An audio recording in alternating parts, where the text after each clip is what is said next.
Un sistem fotovoltaic de 5 kW, suficient pentru o casă de 100 de metri pătrați, costă între 25.000 și 35.000 de lei. Românii achiziționează tot mai mult astfel de sisteme și fără ajutor de la stat. Tendința este susținută de ieftinirea echipamentelor, prețurile instabile la curent și încheierea plafonării după 1 iulie 2025. Volatilitatea pieței, alături de curba de rață, vânzarea ieftină ziua și cumpărarea scumpă seara, a făcut producția proprie atractivă. Investiția a depășit faza de nișă.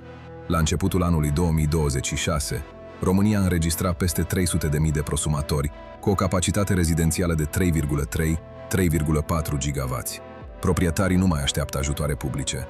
Costul inițial a coborât, iar panourile moderne, cu garanție de 25 de ani, asigură o investiție pe termen lung și protecție față de oscilațiile de preț. O directivă europeană impune sisteme solare pe clădirile publice și nerezidențiale noi până la finele lui 2026, iar pentru cele rezidențiale noi, termenul este finele lui 2029. Astfel, panourile solare devin o dotare standard pentru noile construcții.